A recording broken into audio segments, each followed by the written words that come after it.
Hello बच्चों, आनंद competitive classes के math session में आपका स्वागत है। बच्चों, आज का जो हम लोग सेशन शुरू करने वाले हैं वो महासंग्राम बैच का प्रैक्टिस सेट नंबर 2 हम लोग आज देखेंगे। हम लोग पिछले सेशन में महासंग्राम बैच के इस सेशन नंबर 1 में बहुत सारे प्रश्नों को हम लोग देखते थे। इसमें टोटल 20 क्वेश्चन हम लोग देखते थे मैथ के डिफरेंट डिफरेंट चैप्टर से। तो ये आपके हर एक एग्जामिनेशन के लिए काफ़ी ज़्यादा इम्पोर्टेंट होगा। क्यों? क्योंकि इसमें मैंने जो क्वेश्चन का स्टैंडर्ड सेट किया है वो एसएससी लेवल का किया है। और अगर आप एसएससी लेवल का क्वेश्चन बनाते हो तो सीएचएसएल, एसएससी जीडी, बीएसएससी और फिर बीपीएससी जो टीचर लेवल का जो एग्जामिनेशन हो रहा है, ठीक है, तो उसमें भी ये हेल्पफुल होगा। तो चलिए हम लोग एक एक करके इस सेशन की शुरुआत करते हैं। तो क्वेश्चन नंबर 1 क्या कह रहा है देखते हैं। देखिए, कह रहा है कि 3 वर्ष पहले एक पिता की आयु उसके पुत्र की आयु की कितनी थी? 7 गुनी थी। तो ये आपका आयु संबंधी यानी एज रिलेशंस है। तो ऐसे प्रश्नों को बनाने के लिए हम लोग क्या करते हैं कि यहाँ पर जो दिया हुआ होता है सबसे पहले उसके बारे में सोचते हैं, ठीक है। तो यहाँ पर क्या दिया हुआ कि 3 वर्ष पहले, तो सबसे पहले आप इसको इंडिकेट कर लो, इसको लिख लो शॉर्ट में, क्योंकि ये जब लिख लेते हो तो होता क्या है कि कैसा भी प्रश्न रहेगा तो आप उसको आसानी से बना पाओगे। तो कह रहा है कि 3 वर्ष पहले कौन है? पिता। देखो, जब कभी भी पिता और पुत्र का चर्चा हो तो निश्चित तौर पर पिता की उम्र जो होगी वो पुत्र से 1 से ज़्यादा बड़ी गुनी होगी, जैसे 1.5 गुनी, 2 गुनी, 2.5 गुनी, 3 गुनी, 5 गुनी, 7 गुनी। तो पिता पुत्र का जब रिलेशन हो तो आप आंख बंद करके बोल सकते हो कि पुत्र का उम्र कितना होगा? x होगा। और पिता सीधे कितने होंगे? तो जो यहाँ लिखा हुआ रहेगा, यानी कितना? 7x। आगे क्या कह रहा है कि 3 वर्ष बाद। तो क्या इसके 3 वर्ष बाद? नहीं। जब हम लोग आपसे पूछते हैं कि आपकी उम्र कितनी है तो आप क्या कैसा उम्र बताते हो? हमेशा वर्तमान उम्र। तो अगर आपकी वर्तमान उम्र 20 वर्ष है तो आप क्या बोलोगे कि मेरी उम्र 20 वर्ष है, ठीक है। और हम आपसे पूछेंगे कि 2 वर्ष बाद आप कितने साल के हो जाओगे, तो ऑटोमेटिक आप कब के 2 वर्ष बाद का बताओगे? वर्तमान के ही 2 वर्ष बाद का बताओगे, है ना। ऐसा तो नहीं बोलोगे कि सर कब का 2 वर्ष बाद का बात बताऊं। नॉर्मली मैं पूछूंगा कि 2 वर्ष बाद आपकी उम्र कितनी होगी, तो आपके दिमाग में तुरंत चलेगा कि वर्तमान के 2 वर्ष बाद ही सर पूछ रहे हैं, इसलिए अगर 20 है अभी तो 2 जोड़ के बताओगे 22। तो वही से ही यहाँ पर कह रहा है 3 वर्ष बाद। तो किसके 3 वर्ष बाद? वर्तमान के 3 वर्ष बाद। तो सोचो कि 3 साल पहले अगर कोई इतने साल का हो तो वर्तमान लाने के लिए कितना जोड़ेंगे? तो जो यहाँ जोड़ते हैं। और उसके 3 वर्ष बाद कह रहा है, मतलब पिता में भी 6 साल और पुत्र में भी 6 साल जोड़ देंगे। तो अब देखो क्या हो रहा है कि 3 वर्ष बाद पिता उसके पुत्र के कितने गुने हो रहे हैं? 4 गुने।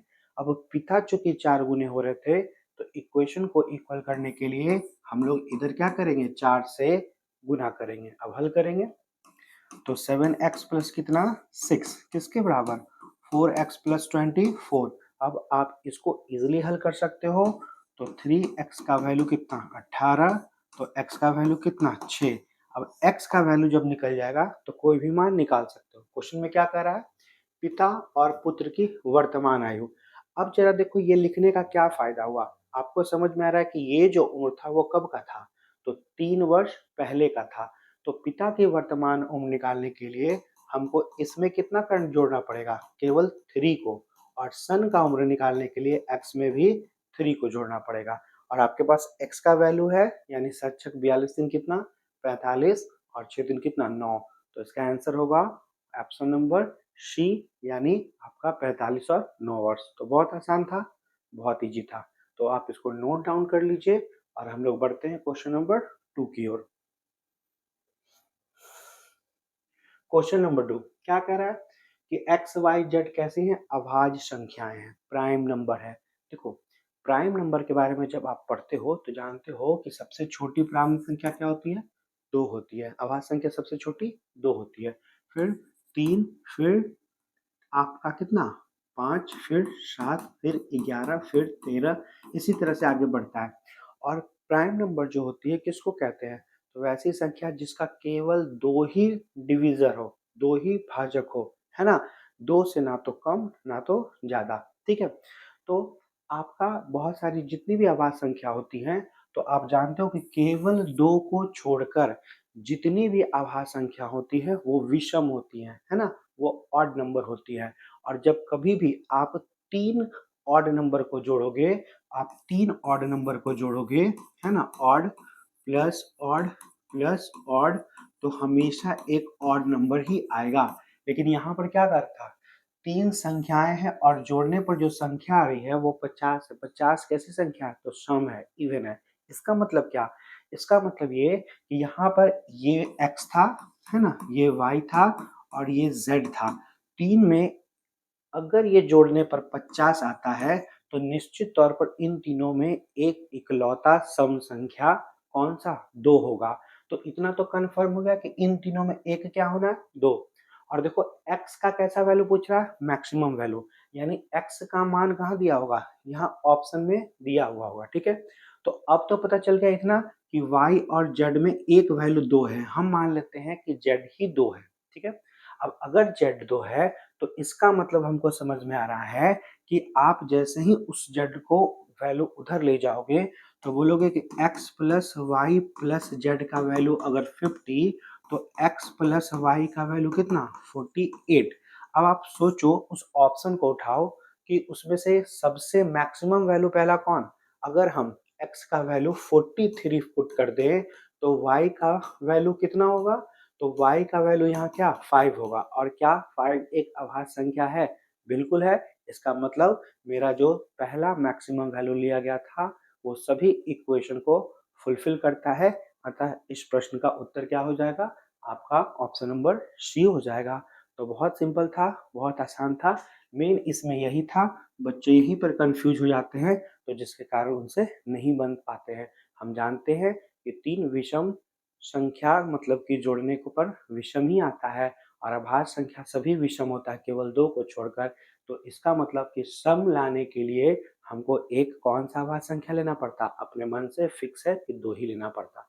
तो बहुत आसान है, बहुत सिंपल है, हम इजीली इन प्रश्नों को बना सकते हैं। ठीक है, तो बढ़ते हैं क्वेश्चन नंबर 3 की ओर। क्या कह रहा है कि एक कॉर्पोरेट हाउस के कार्यालय की समस्त स्टाफ का, देखो समस्त टोटल का कितना एवरेज दिया हुआ है, 5000। तो टोटल वाला कहाँ लिखाता है, बीच में लिखाता है। और कह रहा है कि इनमें अधिकारियों का औसत वेतन, देखो अधिकारी को मान लो यहाँ लिख लिए, ये कितना है 14,000। और शेष कर्मचारी, तो शेष कर्मचारी को एक साइड लिख लेते हैं, लिख लिए यहाँ पर शेष कर्मचारी कितना, 4000। अब आप कैसे बनाते हो, जो बड़ा बड़ा में छोटा को घटा देते हैं, कितना 1000। जो बड़ा बड़ा में छोटा को घटा देते हैं 9000। जो कटेगा काट लेंगे, यानी 1 रेशियो कितना 9। ये किसका रेशियो है, तो इनके अधिकारी और बाकी शेष कर्मचारी जो है। आगे प्रश्न में क्या कर रहा है, यदि स्टाफ की कुल संख्या दी हुई है तो अधिकारी की संख्या निकालना। तो बहुत आसान है, अब आप बना सकते हो कि देखो संख्या किसका निकालना, अधिकारी का, और अधिकारी का रेशियो कितना है, तो जिसका पूछता है रेशियो उसका वैल्यू लिखाता है ऊपर में, नीचे में हमेशा लिखाता है दोनों का योग, यानी कितना, आप बोलोगे कि 1 जोड़ 9 कितना 10, और इनटू में लिखाता है कुल संख्या जो कि 500 दिया हुआ है। कैलकुलेट कर लोगे, यानी अधिकारियों की संख्या कितना 50 हो जाएगा, जो कि ऑप्शन नंबर डी है। तो बहुत आसान है, बहुत सिंपल है, तो आप इसको नोट डाउन कर लीजिए। हम लोग बढ़ते हैं आगे क्वेश्चन नंबर 4 की ओर, है ना। चलिए क्वेश्चन नंबर 4 देखो क्या कह रहा है, बहुत आसान, सीआई का क्वेश्चन, बहुत इंपॉर्टेंट। सीआई का क्वेश्चन हम लोग कैसे बनाते हैं, जब भी देखो छमाही तिमाही वाला क्वेश्चन होता है तो सबसे पहले तो ये सोचेंगे कि एनुअल इनकम क्या था, एनुअल रेट क्या था। तो देखो एनुअल मतलब वार्षिक रेट कितना दिया हुआ है 20%। लेकिन आपको इससे मतलब नहीं है, आपको मतलब होता है कि हम मतलब हिसाब किताब कैलकुलेशन कितने कितने महीने पर कर रहे हैं। तो साल भर में अगर कोई 20% लेता है तो देखो आगे दिया हुआ है कि हिसाब कब कर रहे हो, तिमाही जोड़ा जाए। तो आप ऐसे सोचो दिमाग में कि 12 मंथ में अगर 20% मिलता है तो आपका 3 मंथ में कितना मिलेगा। तो आप कैसे निकालोगे कि 12 महीने में अगर 20%, तो ऐसे ही ना डिटेल में लिखेंगे कि एक मंथ में कितना 20/12। तो 3 मंथ में कितना, तो आप बोलोगे इतना इंटू कितना 3, और 3 से ये कट जाएगा 4 बार में, और 4 से ये कट जाएगा कितना 5 बार में। तो आप बोलोगे कि 3 मंथ का रेट क्या होगा 5%। तो समझ में आ गया कि हिसाब किताब जो करेंगे वो 20 वाला नहीं करेंगे, बल्कि हम लोग फार्मूला में किस रेट को पुट करेंगे, तो आपका जिस अनुसार हिसाब किताब हो, यानी 5% का। अब देखो कितने समय के लिए किया गया, तो 9 महीने के लिए पैसा लगाया गया, यानी आपका यहाँ पर टाइम क्या होगा, तो 3-3 महीना पर हिसाब अगर करोगे तो 9 महीना में कितना बार करोगे, तो 3 महीना 3 महीना 3 महीना, यानी कितना बार 3 बार करोगे, यानी टी का वैल्यू कितना हो जाएगा 3 हो जाएगा। अब देखो एक जब ये निकल जाएगा तो एक तो लॉन्ग प्रोसेस ये है, इससे निकालोगे, है ना, ए बराबर P into 1 plus R by 100 के पावर में कितना टी, और यहाँ से जब ए का वैल्यू निकल जाएगा, जब भी मान लो इसका वैल्यू कितना आता है एक्स आ जाता है, तब हम लोग सी आई का वैल्यू निकाल लेंगे ए माइनस पी, यानी इसका जो भी वैल्यू आएगा उसमें से हम लोग 5000 घटा लेंगे, मेरा आंसर आ जाएगा। एक तो ये तरीका, लेकिन आपको इस प्रोसेस से नहीं बनाना है, ये शॉर्ट में बस आपको समझना है, ये लिखना नहीं है, ये आपके दिमाग में होना चाहिए। अब जैसे ही ये चीज़ आपका हो जाएगा तो आप इसको बनाओगे कैसे, देखो अब हम इसको दो मेथड है, एक तो मेरा प्रोसेस है और एक मेरा गोल्डन रेशियो मेथड है, मैं दोनों तरीके से बताऊंगा। प्रोसेस क्या है कि जब दर कितना है 5%, 5% का वैल्यू कितना होता है 1/20, मतलब कि 20 रुपया बढ़कर हो जाएगा 21 रुपया, और ऐसा कितना बार हुआ 3 बार हुआ, तो फिर 20, फिर कितना 21, फिर 20 और फिर कितना 21, यानी यहाँ पर ये कितना आया गुना करके 8000, ये कितना आया 9 2 6, ठीक है। तो यहाँ पर ध्यान रखना कि ये जो मान होता है वो किसका होता है मूलधन का, ठीक है, और ये जो मान होता है वो किसका होता है मिश्रधन का, और इन दोनों का जो डिफरेंस होता है 1261, ये किसका मान होता है, तो ये आपका चक्रवृद्धि ब्याज का मान होता है। तो आप देखोगे कि प्रश्न में कौन सा मान दिया हुआ, प्रश्न में दिया हुआ है मूलधन, तो ये जो है आप देखो कितना गुना है, तो आप बोल सकते हो 5 बाई कितना 8 गुना, कैसे, 5000 है, जैसे कि सपोज करो यहाँ 5000 की जगह पर आपका 16,000 होता, दिया होता, तो आप बोलते कि ये कितना गुना है, तो आप बोल देते कि ये मेरा कितना गुना है 2 गुना 2x टाइम। तो अगर ये 2 गुना, इसके अनुसार मैं बता रहा हूँ कि अगर ये 2 गुना है, तो अगर मिश्रधन पूछता तो मिश्रधन मेरा कितना होता 9261 का 2 गुना, और अगर ब्याज पूछता तो 1261 का कितना 2 गुना होता, लेकिन रियलिटी में था कितना 5000। तो आपका 5000 आप सोचो कि इसका कितना गुना है, तो आप बोल सकते हो कि ये इसका 5 बाई कितना 8 टाइम्स है, तो अगर 5/8 गुना है तो हमसे पूछ क्या रहा है ब्याज, तो ब्याज पूछ रहा है, तो हम कह सकते हैं यहाँ पर कि ब्याज जो होगा वो कितना होगा 5/8 ही गुना होगा किसका, इसका, यानी 1261 में आप हल कीजिएगा, इसको कैलकुलेट कीजिएगा, लगभग लगभग आपका 788 के आसपास आ जाएगा, अप्रॉक्स वैल्यू आएगा, जो कि ऑप्शन नंबर कितना है ए है। एक तो ये तरीका था। दूसरा तरीका क्या है गोल्डन रेशियो। गोल्डन रेशियो क्या है, आप तब तक नोट डाउन कर ले उसको। देखो गोल्डन रेशियो क्या है कि आपको पता चल गया कि दर कितना था, आपको पता चल गया कि दर कितना था हिसाब किताब के लिए 5%, और कितना टाइम किए, तो आप 3 बार किए, ये आपको मन में ही प्रश्न पढ़ते के साथ समझ में आ जाना चाहिए। जब ये पता चल गया तो 3 वर्ष का गोल्डन रेशियो होता है 3:3:1।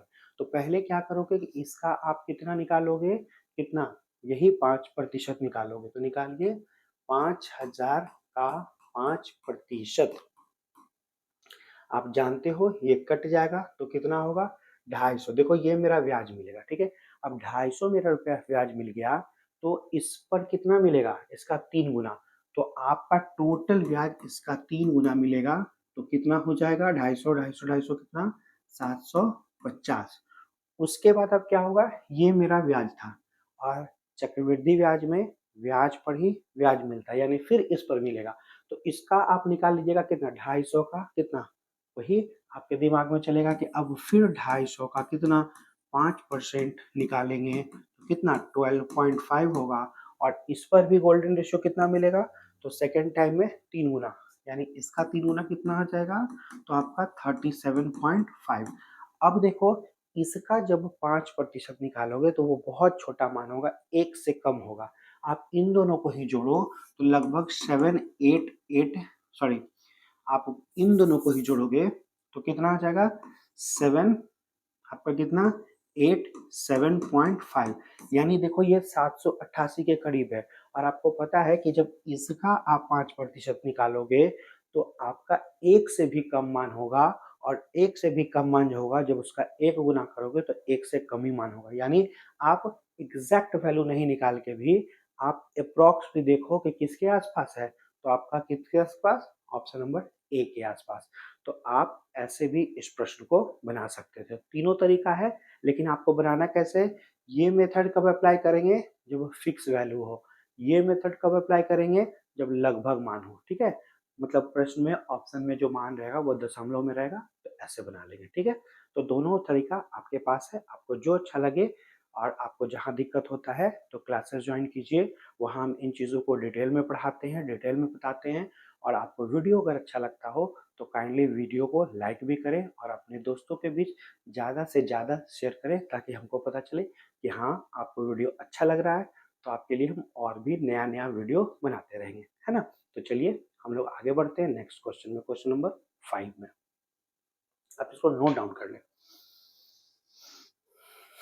चलिए क्वेश्चन नंबर 5 देखो, ये आपका ट्रिग्नोमेट्री का क्वेश्चन है। और जब भी ऐसा ट्रिग्नोमेट्री का क्वेश्चन होता है साइन कॉस के टर्म में तो हम लोग अपने मन से वैल्यू पुटिंग मेथड अप्लाई करते हैं। वैल्यू पुटिंग मेथड क्या है कि जब साइन कॉस के टर्म में रहेगा तो किसी एक का मान 0 या 90 पुट कर सकते हो। तो यहाँ पर अगर हम कॉस का मान, ठीक है, और यहाँ पर थीटा क्या है ना, तो हम लोग थीटा का ही मान रख लेते हैं। और थीटा क्या है, एक्स है। तो एक्स का मान अगर 90 डिग्री रख लिए तो ये किस में बदल गया, cos 90 में। और cos 90 कितना होता है, 0। तो 0 हो जाएगा तो मतलब ये कुछ नहीं रहेगा। उसी प्रकार यहाँ भी जब रखेंगे तो ये क्या हो जाएगा, 0 हो जाएगा। उसी प्रकार यहाँ भी जब 0 रखेंगे तो cos 90 का मान 0 और 0 के पावर 6 कीजिएगा तो 0 ही हो जाएगा। ठीक है, तो cos वाला तो 0 में बदल जाएगा। लेकिन ये यहाँ क्या होगा, sin 90 का वैल्यू 1 और 1 के पावर में 4 भी कीजिएगा तो कितना होगा 1। यानी यहाँ पर कितना था 3 तो रहेगा और यहाँ पर कितना हो जाएगा 1 के पावर में 4 1। फिर क्या होगा प्लस ये 6 तो लिख दिए और ये किस में बदल गया 1 और 1 के पावर में स्क्वायर कीजिएगा तो 1 ही हो जाएगा।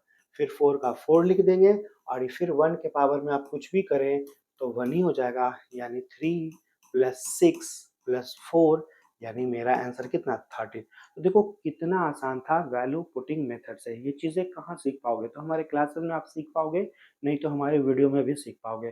ठीक है, धीरे आने वाले समय में मैं हर चीज़ का वीडियो ला दूंगा तो आप हमारे साथ बने रहें, अपने ज़्यादा दोस्तों को भी आप बनाए रहें, जुड़े रहें। क्यों, क्योंकि होता क्या है ना, दोस्तों को क्यों जोड़ते हैं, इसलिए जोड़ते हैं क्योंकि जब साथ पढ़ते हैं ना तो मान लो कोई चीज़ आपको समझ में आ गया, आपके दोस्त को समझ में नहीं आया तो आप उनको बता दोगे।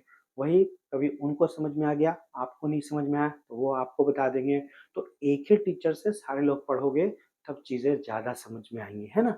तो इसीलिए जो कुछ अच्छा लगता हो तो ज़रूर पढ़ो और शेयर भी क्या करो। चलिए तो हम लोग बढ़ते हैं नेक्स्ट क्वेश्चन में, क्वेश्चन नंबर 6 की ओर।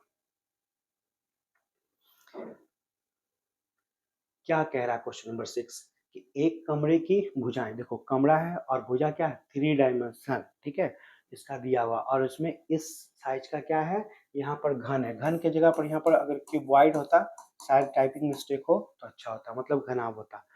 तो पूछ रहा है कि इस साइज का कितने रखे जा सकते हैं। ठीक है, आप सोचो कैसे बनाओगे, तो बहुत आसान है। कैसे, तो देखो हम लोग इस कमरे के अंदर अगर रखना हो ऐसे, मान लो ये कमरा है और इसमें एक इस साइज का हो तो आप समझते हो ना कि ऐसा ऐसा ऐसा ऐसा बहुत सारा होगा, ऐसा ऐसा बहुत सारा होगा तो इसके अंदर अट जाएगा। मतलब आप बोलो कि अगर एक का एरिया 5 और ऐसा ऐसा टोटल 25 वो अटता है तो ये 125 किसके बराबर, तो टोटल इसके एरिया के बराबर हो जाएगा, होगा ना।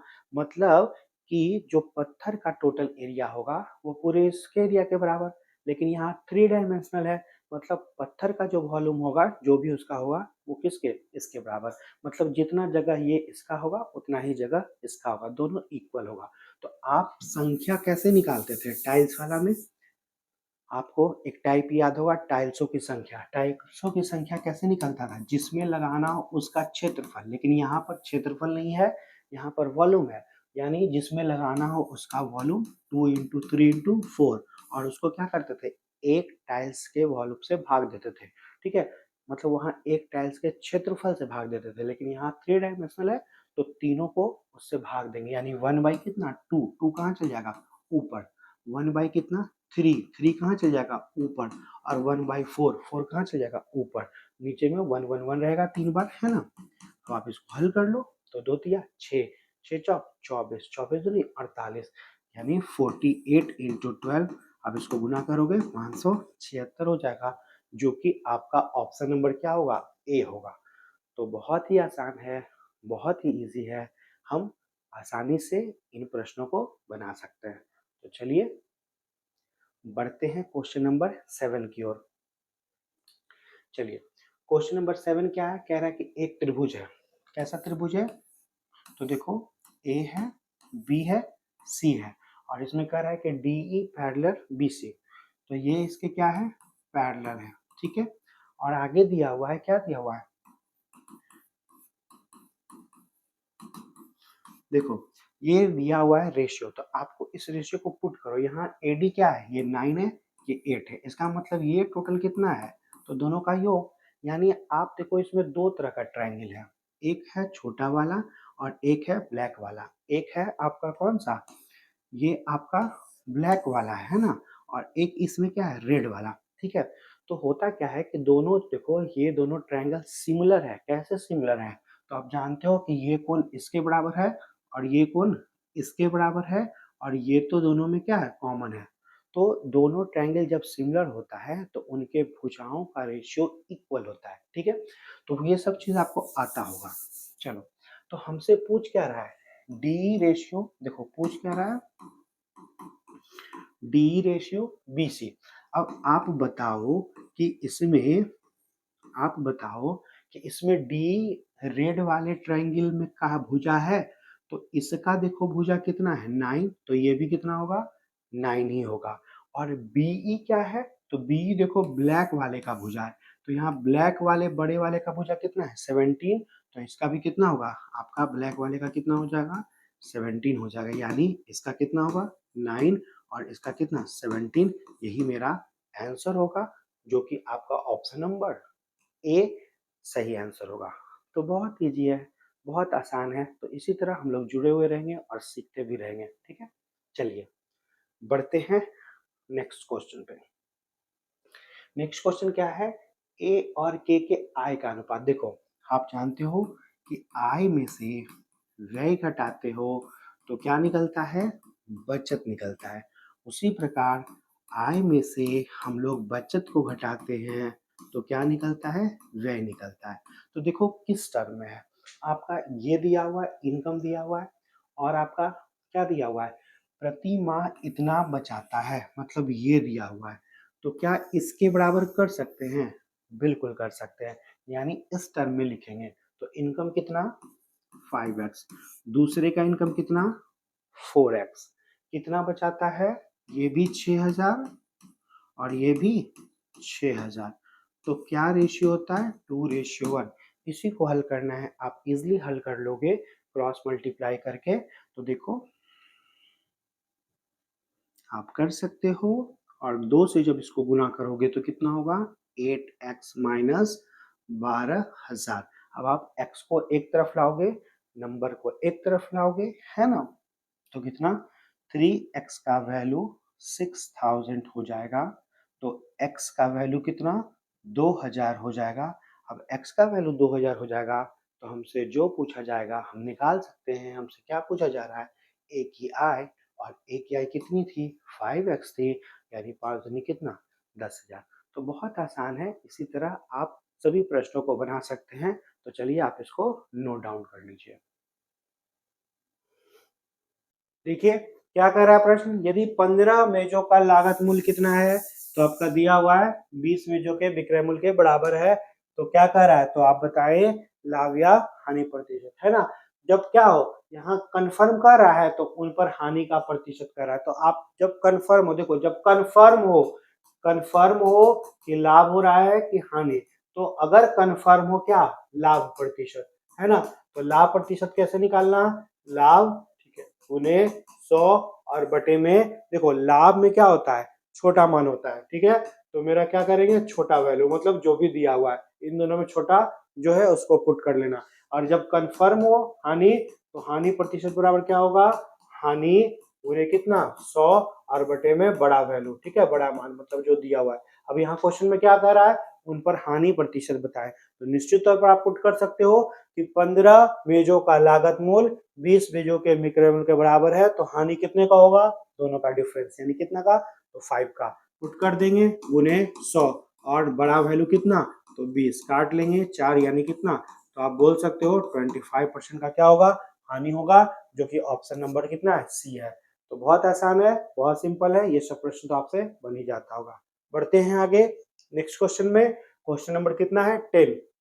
क्या कर रहा है, घड़ी का अंकित मूल्य दिया हुआ, अंकित मूल्य कितना है 1000 और कह रहा है कि उस पर 2 छूट है, 2 बट्टों के बाद कितना होता है, इतना, मतलब कि निश्चित तौर पर ये अंकित मूल्य है और छूट किस पर मिलता है, अंकित मूल्य पर, और अंकित मूल्य पर छूट मिलने के बाद जो बचता है उसी को हम लोग बोलते हैं विक्रय मूल्य यानी एसपी, मतलब मार्क प्राइस जो होता है उस पर छूट मिलता है। जैसे हम लोग मॉल में जाते हैं ना, अब मान लो ये शर्ट है, इस शर्ट का लिखा हुआ दाम कितना, 1000 रुपया, और आपको बोलेगा कि हम आपको छूट देते हैं 20% का, यानी छूट अगर 20% का दिया तो छूट देने के बाद जो बचा यानी 200 रुपया जो छूट मिला, उसके बाद जो बचा यानी 800 रुपया, वो क्या होगा, विक्रय मूल्य एसपी। तो यहाँ सिंगल छूट का बारे में मैंने बताया, और यहाँ पर 2 छूट था, तो छूट मतलब क्या, डिस्काउंट। तो पहला छूट देखो क्या दिया हो, जिनमें एक छूट कितना है 10%, मतलब कितना में बेचेगा, तो 90 बटे कितना 100, और दूसरा छूट आपसे पूछ रहा है कि दूसरा छूट जो है वो अपठनीय है, मतलब बताया नहीं गया है, तो हम अपने मन से मान लेंगे कि वो कितना होगा, कुछ तो होगा ही, तो x होगा। तो अगर देखो यहाँ 10% का छूट था तो लिखे थे कितना 90 बटे 100, मतलब 100 में घट गया। यहाँ पर अगर जितना छूट होगा वो क्या होगा, 100 में घटेगा। नहीं पता है कि कितना छूट है तो क्या मान लेंगे x, और दोनों छूट मिलने के बराबर जो बचता है, अब छूट मिलने के बाद जो बचता है उसी को बोलते हैं एसपी। तो देखो क्वेश्चन में दिया हुआ है कि कितना में, तो दुकानदार वाला बेचता है 810 में और खरीदता है ग्राहक कितना 810 में, क्योंकि हम लोग देखिए जैसे ये पेन है, आप ऐसे समझो ये पेन है, ठीक है, दुकानदार वाला 20 में बेचा, हम 20 में खरीदे, तो वही क्वेश्चन में कह रहा है कि अंकित मूल्य दिया हुआ था और फुटकर विक्रेता उसे क्या करता है कि इतना इतना छूट, छूट किसको मिल रहा है, फुटकर विक्रेता को, और वो खरीदता है कितना, इतना में। तो फुटकर विक्रेता को ने खरीदा कितना 810 में, और बेचा किसने, तो बड़ा वाला जो था, मतलब कि बिजनेस वाला मैन था, उसने क्या किया, बेचा। तो हम लोग कह सकते हैं कि जो बड़ा वाला बिजनेसमैन था उसका विक्रय मूल्य और फुटकर विक्रेता का क्रय मूल्य सेम वैल्यू होगा। तो वही चीज है कि छूट मिलने के बाद जो बचेगा वो क्या होगा, एसपी। किसका एसपी, तो बड़ा वाला बिजनेसमैन का, बड़ा वाला बिजनेसमैन का एसपी कितना है 810। अब आप इसको हल कर लोगे तो आप कैलकुलेट कर सकते हो, देखो आप काट सकते हो ना, और यहाँ पर ये जीरो और ये जीरो क्या होगा, कट जाएगा। 9 से ये कितना बार में, तो 90 बार में, तो बोलोगे कि 100 माइनस एक्स का वैल्यू कितना 90, तो एक्स का वैल्यू कितना, तो ये 10%। बहुत इजी है, आपका ऑप्शन नंबर बी जो होगा इस प्रश्न का राइट आंसर होगा। तो ये बहुत इजी सा सवाल है और बहुत ही ज्यादा इंपॉर्टेंट है, ठीक है। पहले तो जब मैक्सिमम क्वेश्चन पूछता था, हम लोग के टाइम में 50 क्वेश्चन पूछता था, तो उस समय ये एक फिक्स प्रश्न होता था। अब तो 50 की जगह 25 ही पूछता है, लेकिन फिर भी ये इंपॉर्टेंट है, ठीक है। तो बढ़ते हैं नेक्स्ट क्वेश्चन में। नेक्स्ट क्वेश्चन क्या कर रहा है, कह रहा है कि संख्या इतना इतना इतना दिया हुआ, 4 संख्या दिया और कह रहा है कि इनमें कौन सी संख्या जोड़ने पर, देखो जोड़ने पर कह रहा है कि समानुपाती हो जाए। समानुपाती मतलब क्या, कि इन दोनों का जो रेशियो होगा 6/7, और जोड़ना है, इसमें भी x जोड़ना है, इसमें भी x जोड़ना है, ठीक है, ठीक है। और करना है कि इन दोनों का जो रेशियो होगा, ठीक है, तो इसमें भी x जोड़ना है और इसमें भी क्या करना है। तो पूछ रहा है कि चारों में ऐसा क्या जोड़ जाए कि दोनों का रेशियो क्या हो जाए, पहला और दूसरा का जो रेशियो होगा, है ना। आप समझ सकते हो कि a/b का जो रेशियो होगा वो इक्वल किसके, c/d के बराबर होना चाहिए। तो ऐसे प्रश्नों को हम लोग करते क्या है, इस तरह से लिख लेते हैं और उसके बाद बाय ऑप्शन चले जाते हैं। लिखने की भी जरूरत नहीं है, आप बाय ऑप्शन चले जाओ। क्या करोगे कि जैसे हम पहले 6 जोड़ते तो सोचते कि 6 जोड़ने पर 6 6 कितना होता 12, और यहाँ जोड़ते तो कितना 13, लेकिन क्या इसमें 6 जोड़ोगे तो देखो कितना होगा 21 और इसमें 6 जोड़ोगे 23। क्या इन दोनों का रेशियो इक्वल हुआ? तो बिल्कुल नहीं, बिल्कुल भी नहीं इक्वल हुआ। ठीक है, तो हम लोग अपने मन से ऑप्शन से ही करेंगे। ठीक है, इतना लिख ला के हम लोग बिल्कुल नहीं करेंगे, हम लोग ऑप्शन से बनाएंगे इसको। तो जैसे कि मान लो सपोज करो कि हम ऑप्शन नंबर ये लेते हैं, तो आपका इसमें 6 जोड़ो तो कितना हो जाएगा 9, और सॉरी 3 है ना, हम ये वाला अगर ऑप्शन लेते हैं तो इसमें 3 जोड़े तो कितना 9, और 7 में 3 जोड़े तो कितना 10, और अब यहाँ 3 जोड़ते तो कितना होता 18, और आप 17 में 3 जोड़ोगे तो कितना 20। तो आप देखो इन दोनों को जब काटोगे तो कट रहा है, तो कट के कितना हो जाएगा 9, और इधर कितना हो जाएगा, तो आप बोल सकते हो कि इसको भी काटोगे तो कितना 10। तो जिस ऑप्शन से दोनों ऑप्शन का कोई भी ऐसा ऑप्शन उठाओ, और आपको ख्याल रखना है कि जिस ऑप्शन से दोनों का रेशियो क्या हो इक्वल हो, वो ऑप्शन मेरा बिल्कुल सही है, यानी ऑप्शन नंबर डी जो होगा इस प्रश्न का राइट आंसर होगा। तो आप आसानी से इन प्रश्नों को बना सकते हैं। हम लोग बढ़ते हैं आगे क्वेश्चन नंबर 12 की ओर। 12 नंबर देखो क्या कर रहा है कि ए तथा बी साथ मिलकर कितना भाग करता है, इतना भाग। मतलब ए प्लस बी अगर करता है 11/19 भाग, मतलब 19 रसगुल्ला में 11 रसगुल्ला खा गया कौन, ए और बी। इसका मतलब क्या कि सी को 19 रसगुल्ला में कितना रसगुल्ला, आप 11 रसगुल्ला अगर खा गया तो आप बोलोगे कि सर 11 अगर खा ही गया तो बचा कितना, तो बचा केवल कितना 8 रसगुल्ला, यानी सी के कार्य का भाग क्या होगा 8/19। फिर आगे देखो क्या कह रहा है, बी तथा सी मिलकर कितना 14/19, मतलब 19 में 14 रसगुल्ला ये दोनों खा गया, तो ये दोनों खा गया तो हम लोग बोल सकते हैं इसका मतलब ए जो खाएगा 19 में कितना, तो आप 14 खा ही गया तो बचा कितना 5। और उसी प्रकार अब आप बोल सकते हो कि इसका मतलब बी, बी जो है देखो ये खाया 19 में कितना 5 और ये खाया कितना 8, यानी बी जो है 19 में आपका ए खाया 5 बी खाया 8, यानी बी का कितना सॉरी ए खाया 5 और सी खाया कितना 8, यानी इसके लिए कितना बचेगा 13 रसगुल्ला, तो यही दोनों मिलकर खा गया, यानी ये कितना खाएगा 6 रसगुल्ला। तो तीनों के कार्य का भाग निकाल लिए। हमसे आगे क्या पूछ रहा है कि तीनों किसका किसका, तो यहाँ दिया हुआ है ए का बी का और किसका किसका सी के कार्य का अनुपात। तो देखो ए का कितना है कार्य, तो सबका 19 19 कट ही जाएगा, तो सबसे पहले ए का पूछ रहा है यानी कितना 5, खोजिए ऑप्शन में आपको मिल जाएगा यहाँ इजिली। तो आप क्या बोल सकते हो कि ए का कितना 5, उसी प्रकार बी का कितना 6, यानी आपका ऑप्शन नंबर सी ही दिख रहा है जो कि इसका क्या होगा राइट आंसर होगा। तो बहुत आसान है, बहुत सिंपल है, आप इन प्रश्नों को उतार भी सकते हो तो नोट डाउन कर ले। तो चलिए बढ़ते हम लोग आगे क्वेश्चन नंबर 13 की ओर। क्या कह रहा है 13, देखो कह रहा है कि एक व्यक्ति कुछ कंचे, ठीक है, 1 रुपया से किस भाव से, 1 रुपया के 20 के भाव से तथा उतने ही कंचे 1 रुपया के कितना 30 भाव से, दोनों की संख्या इक्वल थी। तो मान ले कि अगर ये हम संख्या इक्वल है तो मान लेते हैं कि ये एक ही खरीदा था और ये भी कितना एक ही खरीदा था, यानी एक और एक कितना दो वस्तु का सीपी, तो सीपी दोनों का, इसका सीपी और इसका सीपी जोड़ लेंगे तो दोनों का सीपी हो जाएगा। तो सीपी क्या है भाई, तो ऊपर में हम लोग मूल्य लिखते हैं नीचे में मात्रा, ठीक है।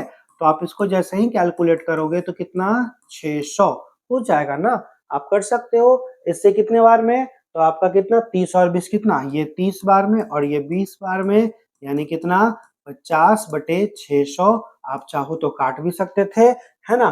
तो ये कितना का आया 2 का सीपी आया। तब देखो 2 का सीपी, आप नॉर्मली सोचो कि 2 का सीपी अगर 10 रुपया है तो 1 का सीपी कितना हो सकता है, तो 10 बटे कितना 2, ये 2 कहाँ आएगा नीचे में, तो वही अगर 2 का सीपी इतना है तो आप बोल सकते हो कि इसका मतलब 1 का सीपी जो होगा, ये चूंकि अभी देखो और कट रहा है कितना 1/12 बार में, तो 2 का सीपी अगर उतना था तो 1 का सीपी 12 गुने कितना 2, यानी कितना बोल सकते हैं 1 बटे कितना 24।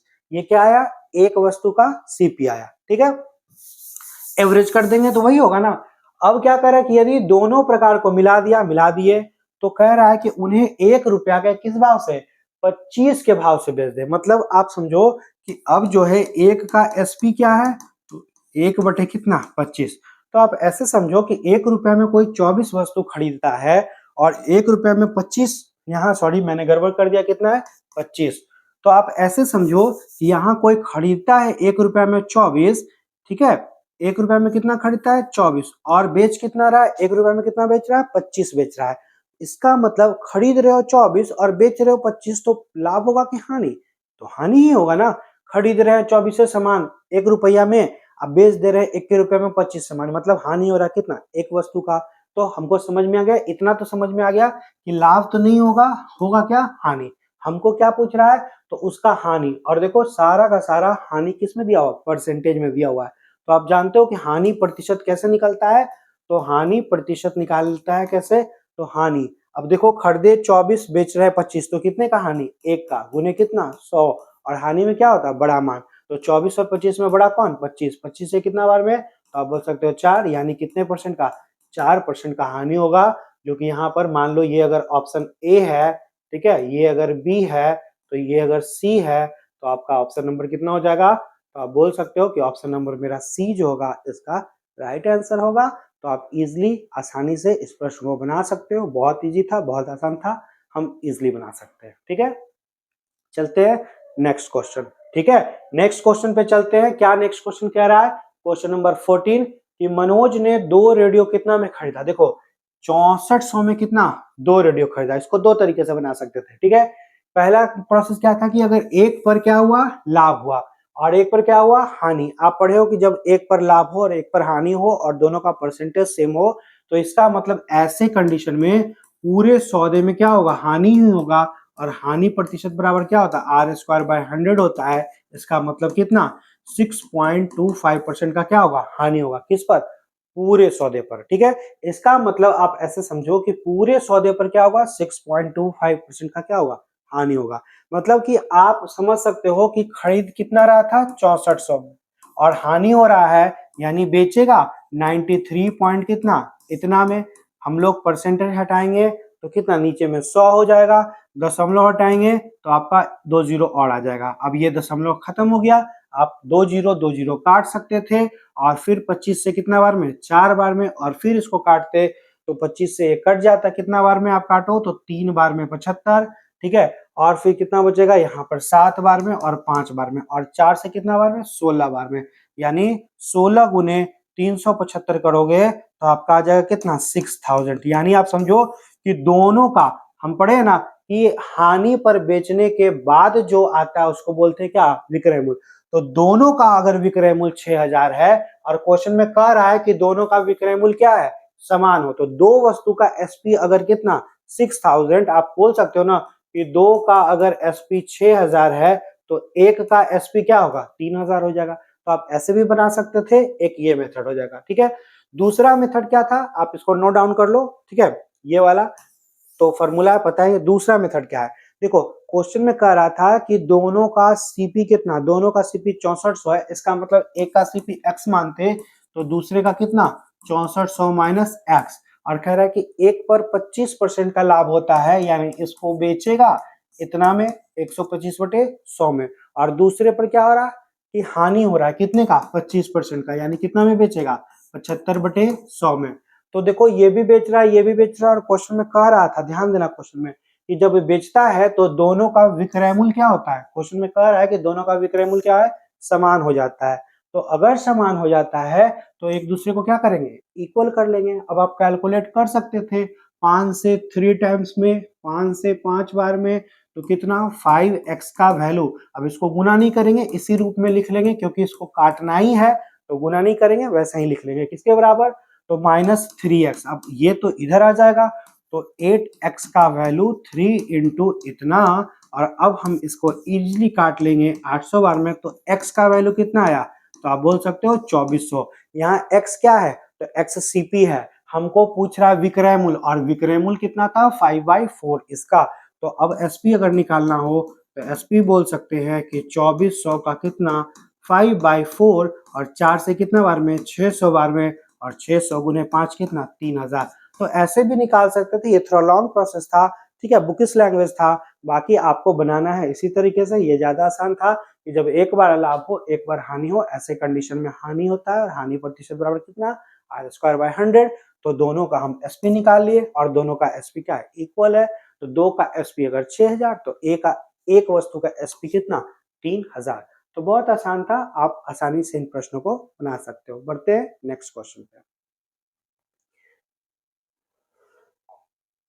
नेक्स्ट क्वेश्चन देखो, कह रहा है कि यदि किसी त्रिभुज के तीनों भुजाओं का अनुपात दिया हुआ, ठीक है, कोण का रेशियो नहीं दिया हो, भुजा का रेशियो दिया हो, तो आपको याद रखना है कि भुजा का रेशियो को इतना है तो पूछ रहा है त्रिभुज कैसा है, न्यून कोण, अधिक कोण, समकोण की संभावना। तो देखो जब कोण का दिया हुआ होता है तब तो बड़ा आसानी से निकाल देते हैं कि अगर तीनों कोण 90 डिग्री से छोटा है मतलब न्यून कोण, अगर एक भी कोण 90 डिग्री है मतलब समकोण, राइट एंगल ट्रायंगल, और अगर एक भी कोण जो है 90 से बड़ा है मतलब अधिक कोण त्रिभुज है। तो यहाँ कोण नहीं दिया हुआ बल्कि क्या दिया हुआ, भुजा। मैक्सिमम सीधे यही करते हैं कि अरे ये जो है ना ये दिया हुआ है 3 4 5 मतलब ये ट्रिपलेट शो कर रहा है मतलब समकोण है, तो बना के निकल जाते हैं, सही हो जाता है कभी कभी भी, ठीक है, और कभी कभी गलती भी होता है। लेकिन ये क्या दिया हुआ है, तो कोण नहीं दिया हुआ और क्या है, भुजा है। तो आपको ध्यान रखना है, यहाँ पर एक छोटा सा कॉन्सेप्ट है। मान लो अगर ये एक ट्रायंगल है जहां पर ये ए है, ये बी है, यहाँ सी है, और क्वेश्चन में कह दे कि AC जो है सबसे बड़ी भुजा है, क्वेश्चन में दे दे सबसे क्या है, बड़ी भुजा है। तो जब कभी भी कोई एक सबसे बड़ी भुजा होगा इसका मतलब हम बोल सकते हैं कि इसका मतलब कि AB और BC इन दोनों से बड़ा भुजा क्या है, बड़ा भुजा क्या है, AC है। तो यहाँ पर आपको प्रॉपर्टीज होता है, क्या प्रॉपर्टीज होता है, पहला प्रॉपर्टीज ये होता है, ध्यान रखना, कि दो छोटी भुजाओं के वर्गों का योगफल, और छोटी भुजा यहाँ क्या है, तो AB स्क्वायर है ना, AB है तो इसके वर्ग का क्या है, योगफल, ठीक है। इसके वर्ग, वर्ग मतलब क्या, स्क्वायर, इसके स्क्वायर का योगफल किसके बराबर हो, तो सबसे बड़ी भुजा के वर्ग के बराबर हो, ठीक है। सबसे बड़ी भुजा के वर्ग के बराबर अगर ऐसा हो तो ये डिफाइन करता है किसको, ये डिफाइन करता है समकोण त्रिभुज को। ध्यान रखना ये किसको डिफाइन करता है, समकोण को डिफाइन करता है, ठीक है। उसी प्रकार दूसरा आप ध्यान रखना कि अगर, यहां पर याद रखना कि अगर दो छोटी भुजा, ठीक है, दो छोटी भुजा कौन था, यहाँ इंडिकेट कर रहा है कितना, तो AB और BC।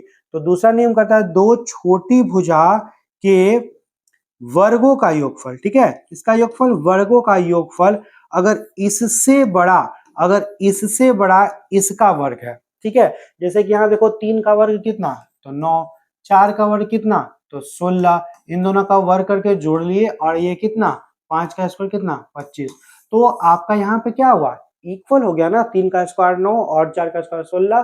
तो चूंकि ये ट्रिपलेट था तो आसानी से कर दिया, लेकिन मान लो सपोज करो ये ट्रिपलेट नहीं रहता, ध्यान दो, अगर ये ट्रिपलेट नहीं रहता और यहाँ पर ध्यान देना, यहाँ पर इसके जगह पर 2 3 4 होता, तो बताओ कि क्या होता, अधिक कोण की न्यून कोण की समकोण क्या होता। तो आप बोलते कि 2 3 4 है, मैक्सिमम बच्चे इसको बताते क्या कि 2 3 4 को तो कोण के रेशियो से निकाल लेते और बोल देते क्या कि यह न्यून कोण है, जो कि आपका आंसर बिल्कुल गलत होता। कैसे, यहाँ पर देखो 2 का स्क्वायर कितना, तो इसका स्क्वायर कितना होगा 4, इसका स्क्वायर कितना 9, और इसका स्क्वायर कितना 16।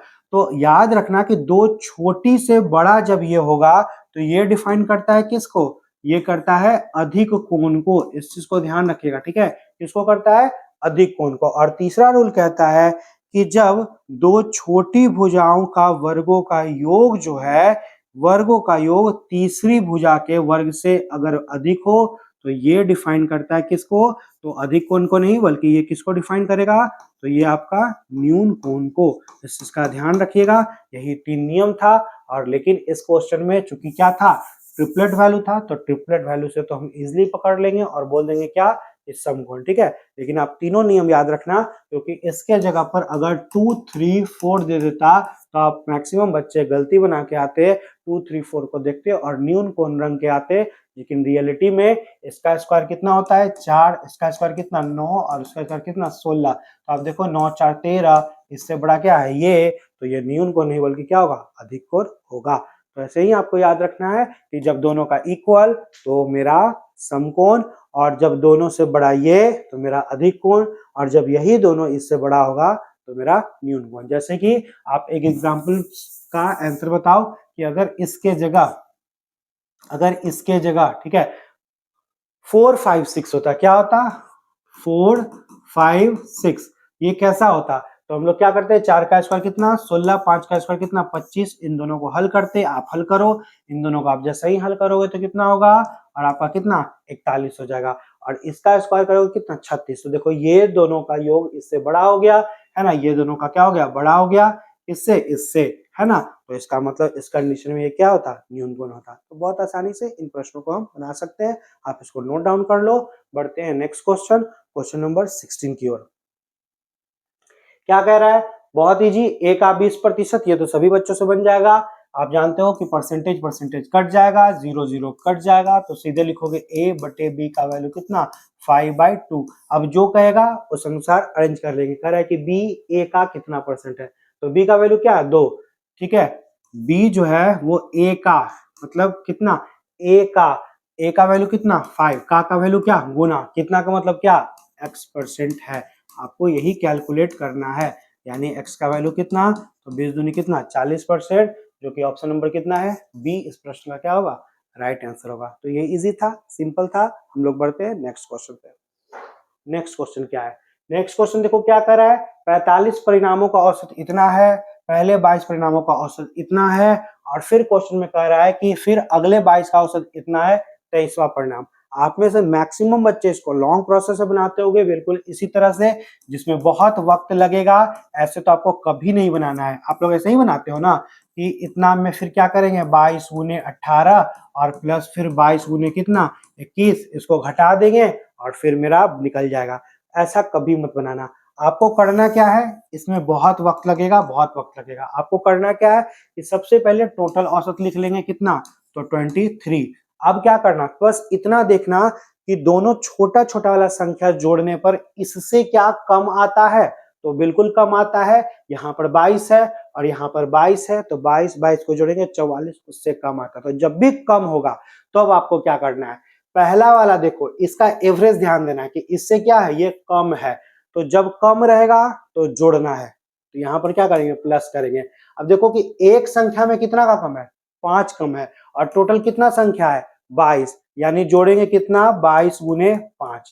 फिर अगला वाला देखो कि ये जो है इससे क्या है कम है, अगर कम रहेगा तो जोड़ेंगे, ज्यादा रहेगा तो घटाएंगे, ठीक है। तो ये भी कम है, एक संख्या में कितना का कम है 2 कम है, और टोटल कितना है 22, यानी आप यहां भी जोड़ोगे 22 गुने कितना 2। अब हल कर लेंगे, 23 प्लस 110 और प्लस कितना 44, यानी किसके लास्ट में 7 है, तो एक इसके लास्ट में 7 है, आप जोड़ कर देख लो कितना 110 20 130 और 130 40 170 और 7 कितना 77, यानी निश्चित तौर पर ऑप्शन नंबर बी इस प्रश्न का राइट आंसर होता। मैक्सिमम बच्चे ऐसे ही बनाते हो, जिसमें बनने का तो ये बनेगा ही, लेकिन आपका ज्यादा वक्त लगेगा। बस आप इस प्रोसेस को ध्यान रखना कि जब छोटका छोटका कम होगा, मतलब 22 22 कितना 44 संख्या है, तो जब एवरेज कम होगा तो जोड़ेंगे, और जब एवरेज ज्यादा होगा तो घटाएंगे। लेकिन जब छोटका छोटका ही ज्यादा हो जाए, जैसे कि यहाँ पर आप ध्यान रखते कि यहाँ पर भी 23 संख्या होता और यहाँ पर भी 23 संख्या होता, तो जब छोटका छोटका ज्यादा हो जाएगा तो उस कंडीशन में एवरेज जब ज्यादा रहेगा तब जोड़ेंगे, और एवरेज जब कम रहेगा तो घटाएंगे। बस आपको इसी चीज को याद रखना है। तो आपका क्वेश्चन नंबर 17 ये क्लियर हो गया। बढ़ते हैं आगे क्वेश्चन नंबर 18 पे। 18 क्या कह रहा है, कह रहा है कि एक पतंग जो है जमीन से कितनी ऊंचाई पर है, तो 30 मीटर की ऊंचाई पर है, ठीक है। ये आपका देखो दिया हुआ ऊंचाई मान लो कितना 30 मीटर, और पतंग जमीन की डोरी की लंबाई ये होती है कितना है 60 मीटर दिया हुआ, तो ये आपका 30 मीटर है और ये आपका कितना 60 मीटर है। और कह रहा है यह मानते हुए कि डोरी में कोई भी ढीलापन नहीं है, बिल्कुल इसी तरह से टाइट होगा, एक ट्रायंगल का निर्माण करेगा। तो कह रहा है कि कह रहा है कि जमीन पर पतंग का उन्नयन कोण, मतलब ये एंगल बनाना है। तो आप इजिली बना सकते हो। एक तो आप लोग कंपैरिजन करके बना सकते हो कि ऐसे ऐसे होता है, तो होता है क्या, वो तरीका था जैसे कंपैरिजन से कैसे बनाते हैं, तो बिल्कुल बनाते कि थीटा अगर ये है तो इसके सामने ये क्या है, तो इसके सामने ये लंब है परपेंडिकुलर, और इसके सामने ये क्या है कर्ण है एच है। तो हम लोग देखते हैं कि लंब और कर्ण में किसका रिलेशन, तो हम लोग बोलते हैं कि साइन थीटा का रिलेशन होता है कितना p बटे एच, और यहाँ पर p का वैल्यू कितना है, तो p का वैल्यू 30 है। तो हम लोग बोलते क्या बोलते हैं कि बोलते हैं कि साइन थीटा का वैल्यू कितना 30 बटे 60, यानी हम लोग बोलते हैं कि साइन थीटा का वैल्यू कितना 1/2, यानी हम लोग बोलते हैं कि साइन डॉट डायरेक्ट लिख लेते हैं यहाँ पे कि इसका मतलब थीटा का वैल्यू कितना होता, तो 30 डिग्री। ये इतना लंबा प्रोसेस होता, हम लोग ऐसे नहीं बनाते हैं। जब हम लोग क्लासेस में इसको पढ़ाते हैं तो बिल्कुल रेशियो मेथड से ऐसे प्रश्नों को बनाना है। उसमें आपको याद होना चाहिए, क्या होना चाहिए कि 90 डिग्री के सामने कितना गुना होगा, 2 गुना, ठीक है। 30 डिग्री के सामने कितना गुना होगा, 1 गुना, ठीक है। और आपको 60 डिग्री के सामने, 60 डिग्री के सामने कितना गुना होगा, √3 गुना। तो आप देखो कि ये वैल्यू क्या है, 90 के सामने था, ठीक है। ये 90 के सामने, तो 90 के सामने कितना गुना, 2 गुना। तो 2 गुना का वैल्यू कितना है, 30। और ये वैल्यू कितना है, सॉरी 2 गुना का वैल्यू कितना, 2 गुना का वैल्यू कितना, 60 दिया हुआ है। क्वेश्चन में दिया हुआ है कि 90 के सामने, ये ऑटोमेटिक जानते हैं कि 90 के सामने कितना गुना होता है, 2 गुना। तो अगर 2x का वैल्यू आपके दिमाग में चलना चाहिए कि 2x का वैल्यू अगर 60 दिया हुआ है और ये कितना है, ये है इसका आधा, 60 का आधा, तो आपका इसका आधा है, मतलब 1 गुना। आप बोल सकते हो ना कि 2 गुना का वैल्यू इतना, यानी 1 गुना का वैल्यू कितना, 30। और बिल्कुल वही मान दिया हुआ है, कितना दिया हुआ, 30 दिया हुआ है। तो 1 गुना किसके सामने होता है, 30 डिग्री के सामने, मतलब ये कोण ऑटोमेटिक कितना होता है, आप बोल सकते थे 30 डिग्री। तो अगर ये रेशियो मेथड याद होता तो फटाक से आप बना देते, नहीं तो उतना लंबा आपको करना पड़ता, आप उस प्रोसेस से बनाते। तो चलिए आप इसको नोट डाउन कर लीजिए और हम लोग बढ़ते हैं आगे। क्वेश्चन नंबर कौन सा, 19, ठीक है। 19 क्या कह रहा है, बहुत अच्छा क्वेश्चन है। कह रहा है कि 15 मीटर लंबे, ठीक है, 15 मीटर लंबे एक कमरे में, ठीक है, आपका दिया हुआ है एक कमरे में, मतलब कमरे की लंबाई कितना है, तो कमरे की लंबाई देखो दो चीज है, एक है रूम, ठीक है, और एक क्या है, कालीन, दोनों दो चीज है, ठीक है। अब रूम में कालीन, रूम में अगर कालीन बिछेगा, मतलब रूम की लंबाई गुने चौड़ाई जो होगा, कालीन की लंबाई गुने चौड़ाई के क्या होगा, दोनों क्या होगा, आपस में इक्वल होगा। यही होता है ना। और हम लोग देखो कोई सामान जब खरीदते हैं, खास करके वैसा चीज जो फीट में, मीटर में नापा जाता है, तो हम लोग जब भी कोई सामान खरीदते हैं, तो आप मान लो खरीदने जाते होगे कोई चीज, पाइप ही खरीदने जाते होगे, है ना, तो बोलते हो 5 मीटर दीजिए, 3 फीट दीजिए, तो 3 फीट क्या देता है, वो लंबाई को नापता है ना। तो नापने का जो यूनिट होता है उससे हमेशा लंबाई नापा जाता है। तो देखो अगर कह रहा है कि 70 रुपए के मीटर के हिसाब से कितना रुपया है, तो उसका दाम दिया हो 8400 रुपया, यानी 8400 को आप जब 70 से भागा दोगे तो ये कट जाएगा और कट के 120 आएगा। ये 120 क्या आएगा, लंबाई, किसकी लंबाई, तो चूंकि जिसको खरीदते हैं, और खरीदा क्या रहा है, तो खरीदा क्या रहा है, आपका पाइप। इसका मतलब यहाँ पर पाइप की लंबाई कितनी हो जाएगी, 120। ये क्या चीज में है, मीटर में। और देखो क्वेश्चन में ही आपका यहाँ पर दिया हुआ था कि कमरे की लंबाई, अब जो था वो हम इसको लिखते हैं, ठीक है, ये आपको चीजें समझ में आ रही होंगी। तो कमरे की लंबाई कितना दिया हुआ है, 1 मिनट, कमरे की लंबाई कितना दिया हुआ है, तो 15 मीटर। और पूछ रहा है कमरे की चौड़ाई, यानी कमरे की चौड़ाई हम मान लेते हैं मीटर में कितना, x मीटर। अब कालीन, कालीन का देखो क्या दिया हुआ, चौड़ाई दिया हुआ, कालीन का चौड़ाई कितना दिया हुआ, इसका चौड़ाई दिया हुआ कितना, 75 सेंटीमीटर, यानी 75/100 जो होगा वो मीटर होगा। और कालीन की लंबाई दिया हुआ नहीं है, लेकिन कालीन का लंबाई देखो दिया हो, बिछाने के लिए खर्च। तो हम लोग पैसा जब खर्च करते हैं, हम लोग कोई चीज खरीदने जाते हैं कालीन वगैरह, तो उसके लंबाई को ही खरीदते हैं कि 10 मीटर दीजिए, 20 मीटर का कालीन दीजिए।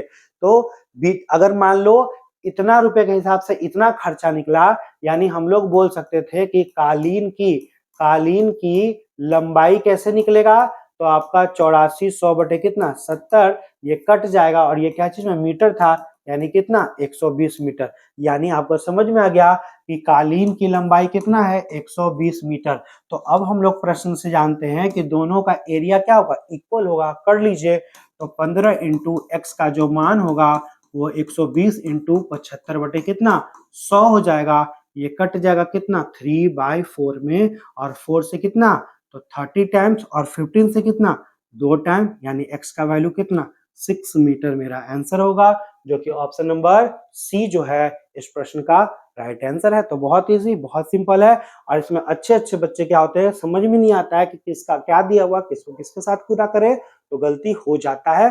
तो बढ़ते हैं लास्ट क्वेश्चन पे, क्वेश्चन नंबर 20। देखो क्या कह रहा है, 3 संख्या दिया हुआ है, कंपेरिजन कर लो, ए बी सी। कंपैरिजन वक्त जिसका नाम पहले आता है उसके बारे में कहा जाता है, मतलब दूसरी संख्या जो है पहली संख्या की दुगनी, दूसरी जो संख्या है तो इसकी कितनी गुनी है, 2 गुनी। और क्या कह रहा है कि तीसरी से क्या है, 3 गुनी, है ना। क्वेश्चन में कह रहा है कि दूसरी जो संख्या है वो पहली से दुगनी और तीसरी से तिगुनी, मतलब इसी के बारे में कहा जा रहा है कि ये कितना है, 3 गुना। मतलब आप नॉर्मली मान सकते थे, सारा चीज दिया हुआ है कि दूसरी संख्या पहली से दुगनी और तीसरी से तिगुनी, मतलब यही जो है इससे क्या है, तिगुना है। तो आप नॉर्मली सोचो कि ये अगर x है तो ये कितना 3x होगा, और ये कैसा वैल्यू है, बिना तीर वाला, तो बिना तीर वाला वैल्यू निकालने के लिए उलट कर गुना करते हैं, यानी ये वैल्यू कितना होगा 3x/2।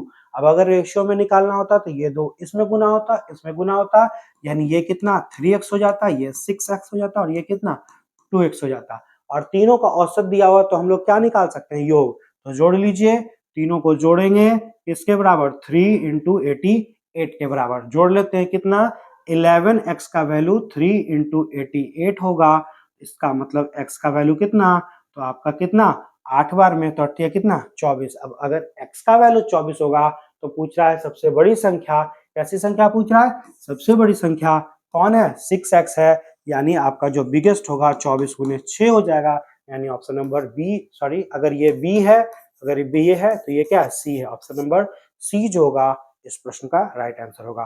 तो मुझे उम्मीद है कि आज का सेशन आपको फिर से बहुत अच्छा लगा होगा।